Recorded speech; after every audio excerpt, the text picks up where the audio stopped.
Hello friends, mom's magical tips and ট্রিক্সে আপনাদের সবাইকে স্বাগত জানাই। আজকে আমরা এমন একটা বিষয় নিয়ে আলোচনা করব যেটা আমাদের প্রত্যেক ঘরে ঘরে সমস্যা বলতে পারেন।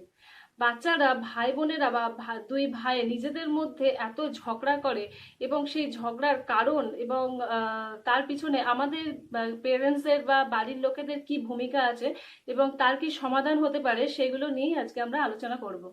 বাচ্চাদের নিজেদের মধ্যে ঝগড়া করার পিছনে আমাদের ভূমিকা কিন্তু অনেকটাই বেশি। আমাদের বাড়ির পরিবেশ কিরকম থাকে, আমরা নিজেদের মধ্যে কিরকম রিলেশনশিপ বজায় রাখি বা কতটা সুস্থ পরিবেশ বজায় রাখি, তার উপরেও কিন্তু বাচ্চাদের মেন্টালিটি ডিপেন্ড করে। এছাড়াও আমরা অনেক সময় কি করি, বাচ্চাদের যদি সেম এজ হয় বা খুব কম এজ ডিফারেন্স হয়, সেক্ষেত্রে অনেক সময় বাচ্চাদের নিজেদের মধ্যে কম্পেয়ার করি। তো এই কম্পারিজনের ফলে কিন্তু বাচ্চাদের মধ্যে অনেকটা জেলাসি তৈরি হয় এবং এর থেকেও কিন্তু মারামারি বা ঝগড়া এই ধরনের মেন্টালিটি তৈরি হয়। সেই জন্যই বলছি, বাচ্চাদের মধ্যে কখনো কম্পেয়ার করবেন না। দুজন বাচ্চা থাকলে কখনো একজনকে বলবেন না যে ও এটা ভালো পাচ্ছে, তুমি এটা পারছো না, বা এই ধরনের কোনো কম্পারিজনের মধ্যে আসবেনই না। সেক্ষেত্রে দেখবেন বাচ্চাদের নিজেদের মধ্যে রিলেশনশিপটা অনেক বেশি ভালো হবে এবং অনেক বেশি স্ট্রং হবে। এবং বাচ্চাদের মধ্যে যদি এজ ডিফারেন্সটা বেশি থাকে, বা ধরুন একজন বাচ্চার বয়স 5 বছর এবং আরেকজন সবে হয়েছে, একদম ছোট্ট বেবি, তো সেক্ষেত্রে আপনার বা বিশেষ করে মায়ের ক্ষেত্রে বলছি, মায়ের সমস্ত কনসেন্ট্রেশনটা মেনলি ছোট বেবির ওপরেই যায়। সেক্ষেত্রে বড়জন কিন্তু একটা জেলাসিতে ভোগে যে মা এখন আমার দিকে নজর দিচ্ছে না, ভাই বা বোন যে ছোট, সে হওয়ার আগে তো আমার দিকে পুরো কনসেন্ট্রেশনটা দিত, এখন কিছুতে কোনো দিকে আমার খেয়াল রাখে না। তো এই ধরনের ক্ষেত্রেও কিন্তু এইভাবেও কিন্তু ছোটর প্রতি বড়র একটা জেলাসি তৈরি হয়।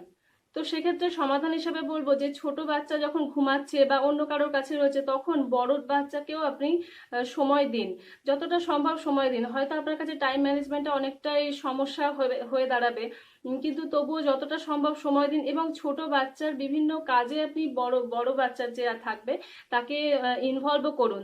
তাহলে ওজনের মধ্যে একটা বন্ডিংও তৈরি হবে। এবং এ বিষয়ে আরেকটি কথা বলবো যে যখন আপনি সেকেন্ড বেবি এক্সপেক্ট করছেন বা সেকেন্ড বেবি আপনার হতে চলেছে, তখন থেকেই যে ফার্স্ট বেবি রয়েছে তাকে হালকা হালকা করে হিংস দিতে শুরু করুন যে তার কোনো ছোট বোন বা ছোট ভাই যদি আসে তাহলে কেমন হবে, তাকে খুব ভালোবাসতে হবে, তাকে কিন্তু তোমারও কেয়ার নিতে হবে। এই ধরনের ভাবে আগে থেকেই তার মনে একটা জায়গা তৈরি করুন সেকেন্ড বেবির প্রতি। নাহলে হঠাৎ করে যদি আপনার প্রথম বাচ্চাটি দেখে যে অন্য একজন এসে পুরো উড়ে এসে জুড়ে বসার মতো বসলো এবং আপনি কোনোভাবেই তাকে সময় দিতে পারছেন না, সেক্ষেত্রে অটোমেটিক্যালি একটা হিংসা বা একটা ওই ধরনের সমস্যা তৈরি হবে।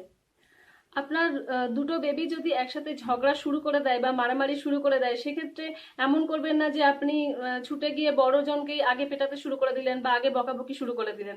আগে বিচার করে দেখুন যে কার দোষ, তারপরে আপনি সিদ্ধান্ত নিন যে কে অন্যায় করেছে। এবং শাস্তির ব্যাপারে আপনি এরকম করতে পারেন যে দুজন যখন ঝগড়া করলো, আপনি বললেন যে দুজন দুজনের সাথে কথা বলবে না আজকে সারাদিন। তো দেখুন, এভাবে ওরা তো প্রথমত সারাদিন কথা বলা থেকে তো বিরত থাকতে পারবেই না, 1 ঘন্টাও পারে কিনা সেটা আগে দেখুন, তারপরে দেখবেন অটোমেটিক্যালি নিজেরাই নিজেদের সাথে ভাব করে নেবে। আমার ক্ষেত্রে যেরকম বলবো, আমার টুইন্স বেবি রয়েছে। তো ওরা যখন মারামারি শুরু করে দেয়, আমি যদি প্রথমে মারামারি থামিয়ে দিতে পারি তো ঠিক আছে, আদারওয়াইজ যখন মারামারি শুরু হয়ে যায় তখন জোর করে ওদের ছাড়িয়ে দিতে হয়। এবং তখন আমি কিছুটা ইমোশনাল ব্ল্যাকমেল করি বলতে পারেন, যে তোমরা যদি এরকম মারামারি করো আমি কিন্তু তোমাদের সাথে কথা বলবো না, রাতে কিন্তু আমি তোমাদের কাছে শোবো না। এই ধরনের ব্ল্যাকমেল করার ফলে দেখি ওরা নিজেরাই নিজেদের মধ্যে ভাব করে নেয় এবং আমাকে এসে পরে জানায় যে আমরা কিন্তু ভাব করে নিয়েছি। তো এই ধরনের টিপসগুলোও কিন্তু আপনারা অ্যাপ্লাই করে দেখতে পারেন। বাচ্চারা একটু বড় হয়ে গেলে একটা জিনিস নিয়ে খুব নিজেদের মধ্যে ঝগড়া হয়, সেটা হয় টিভি দেখা নিয়ে। টিভি রিমোট নিয়ে তো প্রচন্ড কাড়াকাড়ি শুরু হয়ে যায়। তো সেক্ষেত্রে আপনারা এরকম করতে পারেন, আপনারা টাইম ম্যানেজমেন্ট করুন। একজনকে একটা নির্দিষ্ট টাইমে দেখার সুযোগ দিন, অন্যজনকে অন্য টাইমে দেখার সুযোগ দিন, তাহলে নিজেদের টাইমিং এর মধ্যে কোনো ক্র্যাশ হবে না আর ওদের মধ্যে এই টিভি দেখা নিয়েও কোনো ঝগড়া হবে না। এছাড়াও ভাই বোনদের মধ্যে বা ভাই ভাইয়ের মধ্যে পরস্পরের বন্ডিংটা স্ট্রং রাখতে আপনারা অনেক রকমের টিপস অ্যাপ্লাই করতে পারেন। যেরকম ধরুন, দুজনের ভালো কোনো স্মৃতির ছবি বা সেগুলো দেওয়ালে টাঙিয়ে রাখলেন বা মাঝে মাঝে অ্যালবাম খুলে দেখালেন।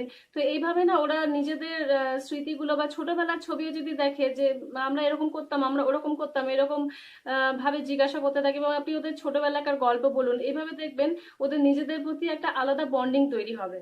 আর সবশেষে আর একটা কথা বলবো, পেরেন্টের আর এক নাম পেশেন্স।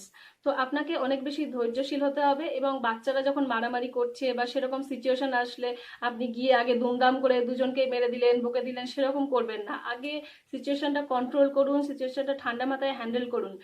এবং না হলে দেখবেন বাচ্চাদের নিজেদের মধ্যে তো দূরত্ব তৈরি হবে, এবং আপনাদের সাথেও, মানে আপনাদের মা বাবাদের সাথেও কিন্তু একটা দূরত্ব তৈরি হয়ে যাবে। আলটিমেটলি সলিউশন কিছুই বেরোবে না। আমার আজকের ভিডিওটা কি আপনাদের ভালো লাগলো? কোনো উপকার হবে কি এতে আপনাদের? যদি হয় তাহলে আমাকে প্লিজ কমেন্ট বক্সে জানাবেন, এবং আমার ভিডিওটাকে লাইক করবেন, এবং অবশ্যই শেয়ারও করবেন। আর আমার চ্যানেলটিকে প্লিজ সাবস্ক্রাইব করবেন, আর যে বেল আইকনটা আছে তাতে ক্লিক করবেন নেক্সট ভিডিওগুলোর আপডেট পাওয়ার জন্য। Thank you so much for watching this video.